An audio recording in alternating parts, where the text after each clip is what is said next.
guys, welcome back to my channel. I hope you guys are doing well. So today we're playing chapter 4 of Beacon Pines. I'm so excited. I have a feeling that we're gonna jump back to chapter 3 to change the outcome, because last time we tickled instead of being strange, right? If I remember correctly. So yeah, let's jump into it and let's see what's next. I forgot to add, today I'm drinking maple coffee.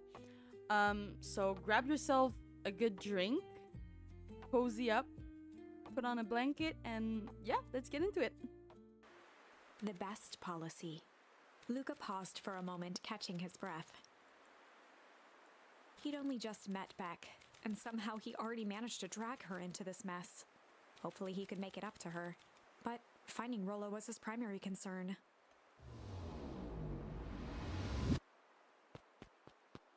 Okay. Okay, we can't go there. We can't go there.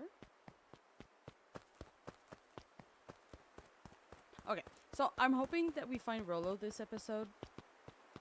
Oh. Luca, what the hell are you doing out here? And why did a kid with gray hair just run past us in a panic? Roxy and Fitz looked drained. It was clear they'd spent all day searching. That's Beck. I don't care who she is. What happened? We were just helping look for Rollo. Luca, I need you to start telling the truth. Roxy's temper could often be dismissed as the impatience of an older sibling. But this was the most intense Luca had ever seen her. Her eyes were wild and unfocused, looking straight through Luca. We're running out of time. In a torrent of rambled words and tears, Luca broke down. Lola and I weren't just playing in the Weepwood yesterday. We were investigating lights at the old Valentine warehouse. But someone was there in a strange suit. And we hid in the dumpster and had a heavy bag dropped on us. And I think it was a body. And so we ran and we got split up. And I ran home. And it's all my fault. And now my best friend may never come back. Wow. Just wow. Roxy, still exhausted and angry, softened briefly as her eyes hunted the ground in thought. With a determined sigh, she looked up at Luca. It's not your fault, Luca. Rollo's gonna be okay, I promise. Roxy drew herself up. Sorry. I'm gonna fix this. Luca, go home. But I wanna help. This is too dangerous for a kid. I can't just sit around. I have to do something. Roxy tried to think of the safest place to send Luca. You go back to that little treehouse you two like to play in. Wait there in case Rollo shows up. Sounds like a plan? Luca wiped his cheeks and gave a quick nod. Oh, you did the right thing telling me the truth. Now scoot. You really believed his story? What other options do we have? Things have been strange around here leading up to the festival. My dad has been acting weird lately. Well, weirder than normal. Looking into the puddle, Roxy rubbed her arms to warm up. Why is it so cold here? This place gives me the willies.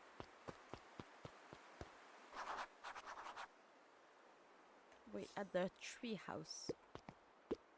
Can I go back? Okay. Okay, I have to go at the treehouse. What happens if I go by here? After the foul harvest destroyed their wealth and reputation, the Valentines shuttered off their estate from the rest of town. I want to see where this leads us. Oh, this is so cute. Whose house is this? I guess we'll see later. Okay. To the treehouse! What's the name of the treehouse? Mission Huncree Control. jumped with a start. Oh god. Whoa, don't stick up on an old fella like that. Sorry. Who were you talking to? What? Luca motioned to the phone booth. Oh no. I was just checking because I thought I heard it ring. But the dang thing never does, of course. Yeah, I've never seen anyone use it, really. The whole thing's a waste of money, if you ask me. Any word from Rollo yet? Not yet. Long time for a boy to lose his way. Rollo knows those woods too well to get lost. I suppose you're right. What's that sound? City boys' antics have this whole town worried sick. Antics? Well, we all know Rollo likes to play his little pranks. You think this is a prank? Oh my god, the music is really creeping out. What other possible explanation could there be? He's not playing a prank and he didn't get lost. Someone took him. I know it. How would you know that? Unless... Luca, is there something else that you know? Mr. Nuncreed gently placed one of his substantial hands on Luca's shoulder. Dang it, boy, if there is something you know, something that could help your friend, you need to tell folks. Luca peered up at Mr. Nuncreed. Kind eyes warmed a stern face. There was a deeper emotion hiding beneath it all. It was subtle, but Luca could sense something eating away at him. Ooh. Shame. There was a shame lurking behind those eyes. A deep sadness. If Mr. Nuncreed was that worried about Rollo, maybe he could help. Yesterday, Rollo and I were messing around at the old Valentine warehouse. Mr. Nuncreed raised an eyebrow. Both of you? You were with Rollo when he went missing? Not exactly. I was hiding in the dumpster. The dumpster? What were you doing in there? At first, we were just looking around. Then someone in a strange yellow suit came and dumped something on us. Maybe it's him. We both got scared and ran. That was the last I saw of him. You got scared by some garbage? Well, that's why you don't go sulking in someone's dumpster. But it wasn't garbage. I think it was a body. I'm sure it was just some trash. No, there was a name tag. It says Deep Engineering. Mr. Nuncreed's shoulders slumped. I wish you wouldn't have said that. Oh, it's him! A deep sigh bellowed from his chest. Why did you have to? I tried. Luca, God knows I tried to keep you safe. Luca attempted to take a step back, but Nuncreed's hand clamped down on his shoulder. Oh my god! But you Van Horns just can't help yourselves, can you? We were all so close to being done with this. With a firm shove, Nuncreed manhandled Luca into the phone booth. What are you doing? It's out of my hands now. The door latched shut with a mechanical hiss. Oh my god. Shit. Oh my As god. Luca pounded the glass, the floor dropped from under his feet. The inside of the phone booth was now a loose capsule plummeting at gravity's whim. Luca winced and pressed his hands to the walls. As he braced for impact, the capsule hurried to a surprisingly smooth stop. He felt a cold rush of air and opened his eyes with hesitance. Two large figures in hazmat suits occluded his view. Luca heard the deep, resigned voice of Mr. Nuncreed over an intercom. He knows too much. The end. Wait. No. This isn't the end. I know there's still much more. Somehow this went wrong. Okay, let's try something else. Yep.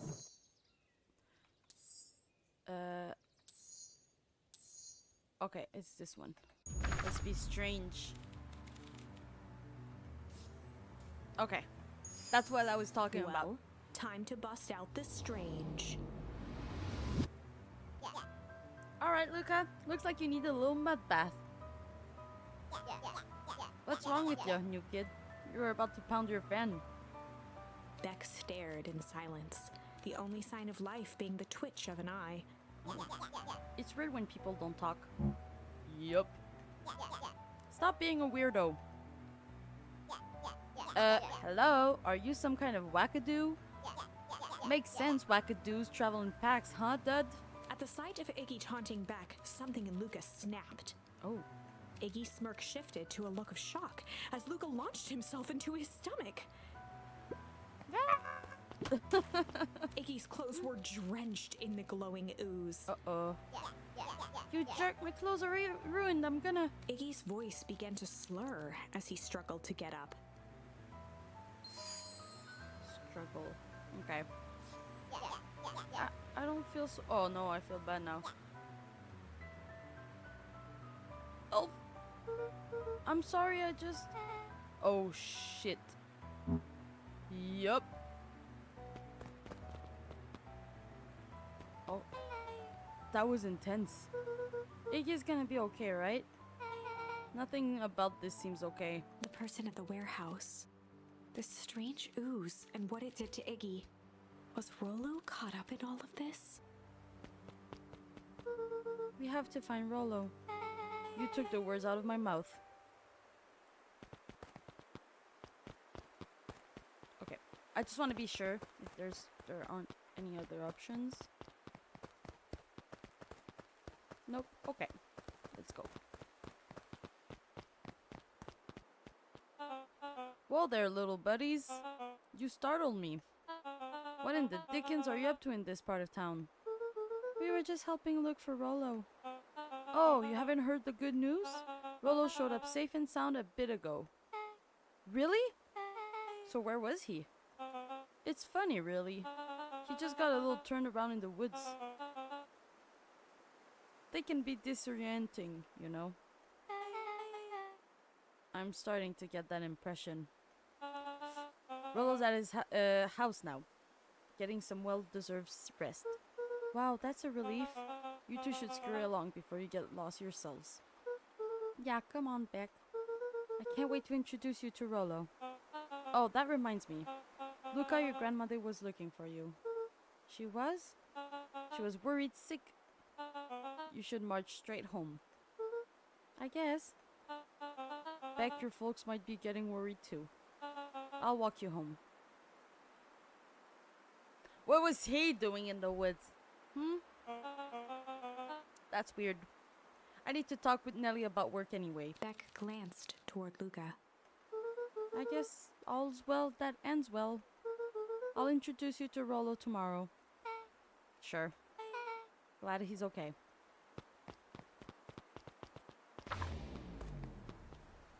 Rollo was safe.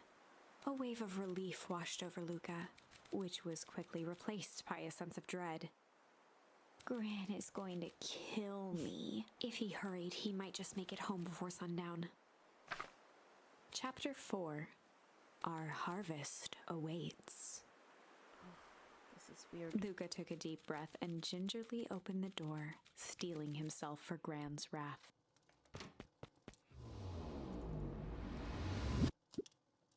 Gran? I'm home. Everything's fine. Gran?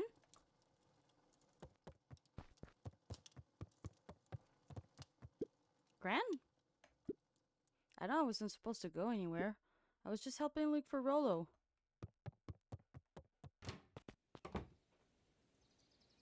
What the?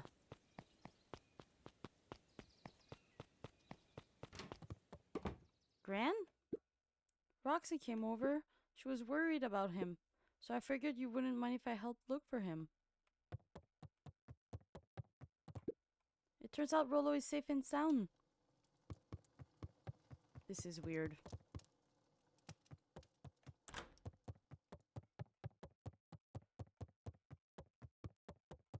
Luca was alone. The house was empty. So Gran's not back yet. I guess that's a good thing. Nothing to do now but sleep, I guess. Uh-oh. Luca was sitting by the pond, listening to small waves lap against a rock. His father sat in a folding chair in front of him. Without turning, he spoke. "Why don't you grab me some nice bait?" "Sure thing, Dad." Luca hopped over to the tackle box and popped open the lid. Inside was a rolling, buzzing mass. We're fishing with bees? Luca's father gave a warm chuckle. Well, you catch more fish with bees than honey. Pick us out a... Luca closed his eyes and plucked out a bee. He could feel its wings struggle between his finger and thumb. Holding it at arm's length, he hurried over. His father deftly baited the hook and examined his work. Interesting choice. With a practiced flick of the wrist, the line buzzed in a graceful arc. The water accepted it without a splash or ripple. The wrong choice, but I respect it. The pond began to freeze over. Sometimes we gotta make the wrong choice before we can make it right. Pallid ice propagated across the still surface with an alarming speed. Luca scrambled back as the ground beneath him turned cold. Dad, I don't understand. Sorry, kiddo. Understanding isn't always part of the deal. This is weird. The relentless ice shot through the fishing line toward his father. Dad, look out! His father casually wound the reel. None of it's your fault, you know. Never was. Dad, we have to go! Luca grabbed his father's shoulders, trying to pull him away. Please, you have to run! The ice crackled as it spread across his father's hands. That's the thing about fishing, Luca. His chest began to crystallize. You toss your hook in, and you never know what you're gonna pull out. A shock of searing cold ran up Luca's arms. He gave one last desperate tug. The chair tipped backwards in a single frozen mass. Luca tried to stop the momentum, but it was too late. He watched the icy form of his father slam into the hard ground, shattering into 1,000 pieces that crowded around his feet. Dad, I don't understand. What does all this mean? The gentle rustle of leaves was the only reply. Again? No, not the... Luca's eyes struggled to focus on the walkie-talkie. Rollo.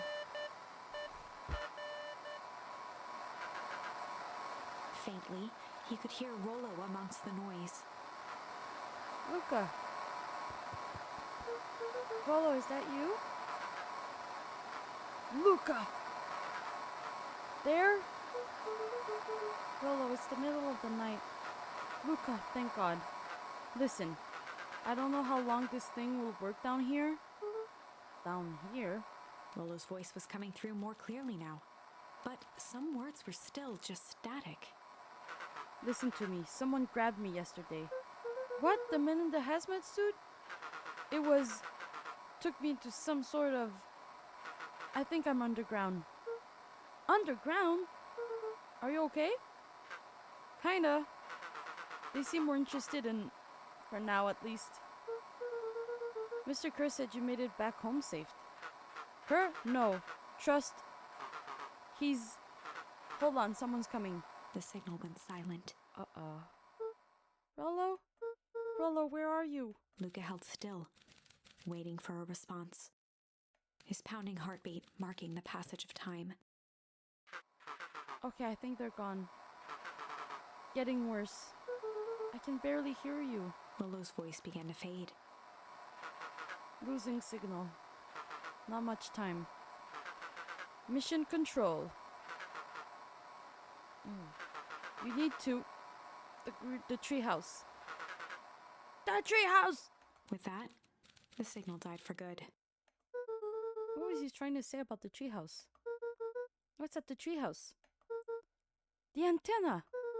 He wants me to use the antenna in the treehouse to get a better signal. Rollo, you're a genius. Luca grabbed the walkie-talkie and sprinted to the treehouse.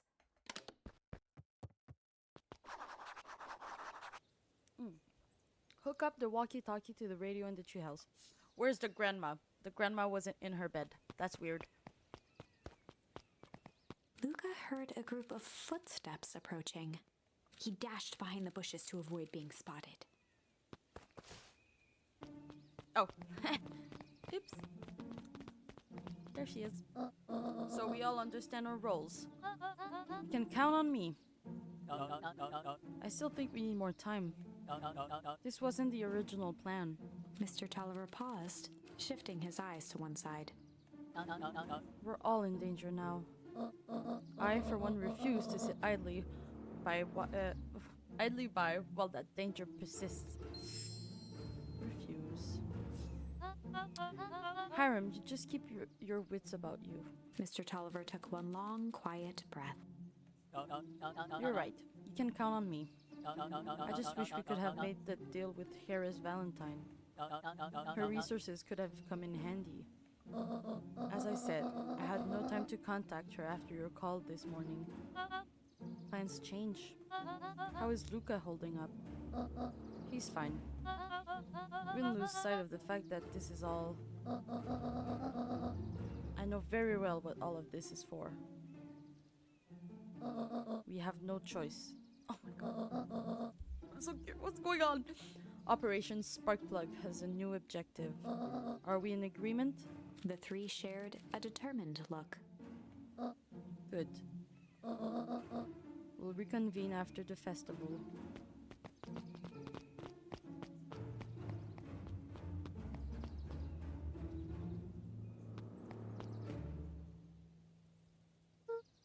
Cran, why are you meeting with Mrs. Fratelli and Mr. Tolliver late at night? Hey, Luca. Dawn, you scared me. How long have you been there? Oh, just a few minutes. Earlier today I saw Mr. Tolliver and your gran enter the diner together. When my shift at the newsstand was over, they still hadn't left. So I used the greatest tool of any investigative reporter. Time. When they left, I told them here. What do you think they're up to? Whatever it is, they seem organized and determined. They mentioned the festival. Yeah, I heard that too. Has your gran been doing anything differently recently? Anything strange? She got a phone call this morning and rushed out the door. A call from Hiram Tolliver, it seems. She was either furious or terrified. Or both. Luca, be careful out there. I think we might be in the middle of a scoop of a lifetime. I will. I forgot to do his voice. Aren't you coming out? Nah, I'm gonna stick out here for a little longer. See ya, Luca. If she goes missing also, that's...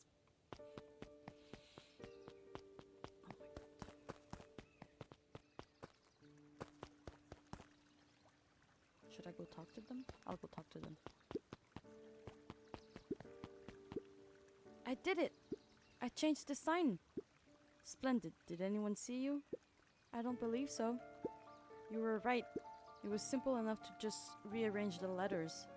Odd choice for a prank, though. In situations such as these, odd is good. The two boys shared a mischievous grin. I can't wait for everyone to see the big reveal. It should be quite memorable. Let's make ourselves scarce for now. What sign?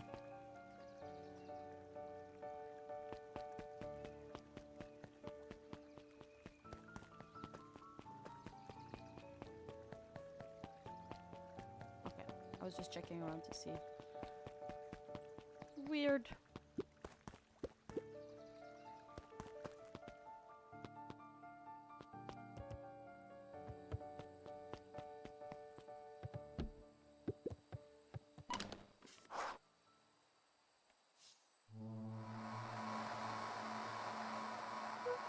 Rolo? Rolo, are you there? I'm at the treehouse now, Rolo. Mr. Chris said you were alright. What happened out there? Dang it, Rolo, where are you?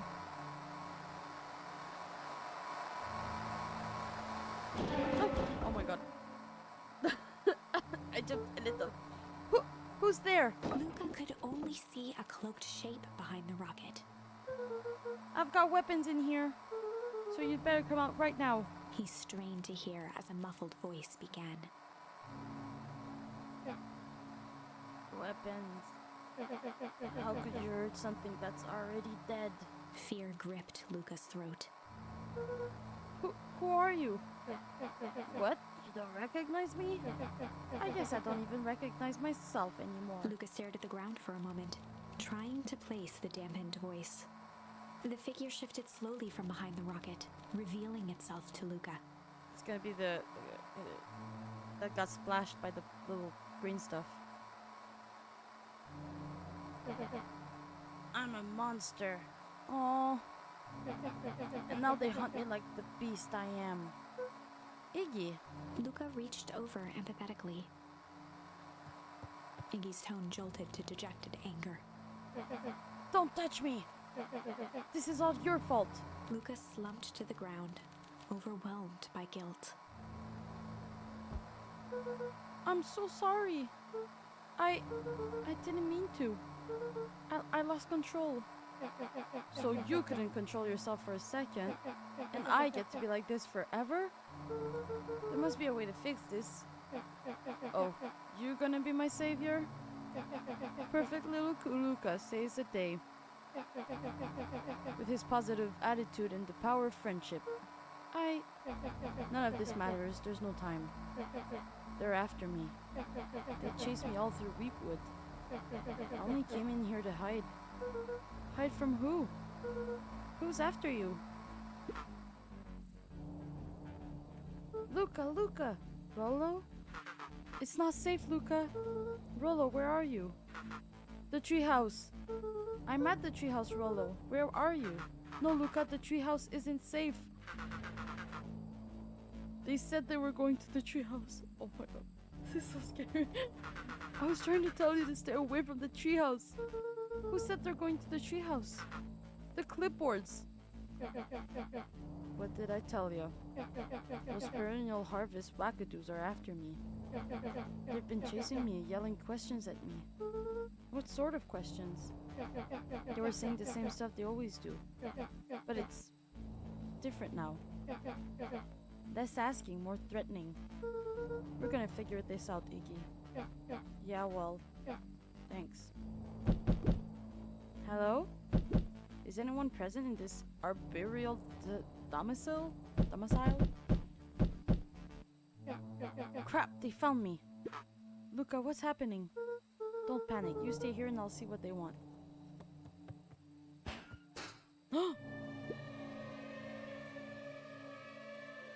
Ew. There's so many. We would love to hear your thoughts. Do you have time for an informal chat? We will be brief. Your time is valuable to us. Be done in just a second. Of course. We have a problem. Luca, you gotta get out of there. Who's out there? Is it them? Yeah, it's the clipboards. A bunch of them. How many? Maybe all of them? Yeah, you were right. They were saying the same stuff, but with the creepy knob cranked to 10. Might young Iggy be present? We would love to hear his thoughts. Run! Iggy slumped to his knees. I don't know what to do. I'm just so tired. Luca, what do we do? Luca grabbed the walkie-talkie and headed for the window. Follow my lead. Luca and Iggy climbed up the back of the treehouse to its roof, where Rollo had constructed his MCDC, the Mission Control Defense Cannon. From behind the crowd of clipboards, William Kerr strode forward, a warm smile on his face. Iggy, there you are. You gave us all a heck of a scare. Go away, just leave me alone. Oh, I'm sorry, Iggy, but no can do. Don't worry, though. We're here to help. Help? Then why were you chasing me? Luca, can you talk some sense into your pal here? Just look at him. He's not well. What's wrong with him? What did that gunk do to him? Well, that's a pretty honking big question, Luca. All you need to know is that he's sick. He's real sick, Luca. I just need you to let us up there and take care of him. You told me Rollo was okay, that he was back at his place resting. He is. Poor fella just got a little lost. That's a lie. That is one hurtful thing to say, Luca. I thought we were buddies. Why? Because he lets you ramble on like a wackadoo? Nobody likes you, you creep. Kerr's smile faltered. Why don't you pop on down here so we can have face to face? Yelling like this is gonna give me... Oh, sorry. Yelling like this is gonna give us all a heck of a sore throat. And who wants that? Luca's grip tightened on the MCDC. What did you do to Rollo, you liar? Well, shucks, Luca. The only teeny tiny fib I told you was that he was at home. He is resting and he is perfectly safe. For now, at least. What happens to him next is up to you, Luca. Look around. You're in quite the pickle and I'm the only person in the whole wild world who can help you. You get to decide how this ends. Luca's mind raced. He was caught in a trap. What do you do when there's no hope? He wiped his cheeks with a sleeve. What are you gonna do, Luca? Luca drew himself up and decided to take the only option they had left. Fight! Luca drew himself up and decided to take the only option they had left. He swung the mission control defense cannon around, aiming it confidently at the smirking face of William Kerr. Hey, Mr. Kerr. Luca summoned his most insolent demeanor. Rollo sends his regards. Hey! That was uncalled for. More than a little rude. And just plain unsanitary. Luca, I really did think we were good pals. What a shame that it's come to this. Kerr turned his back on the two boys. And this. With a nonchalant wave of the hand, he made his exit. Oh no. As the clipboards began to slowly advance on the treehouse, Luca looked to Iggy with resignation in his eyes. The end. What? Oh no. That escalated quickly. Maybe discretion was the better part of valor here. Let's put a pin in this for now. Right.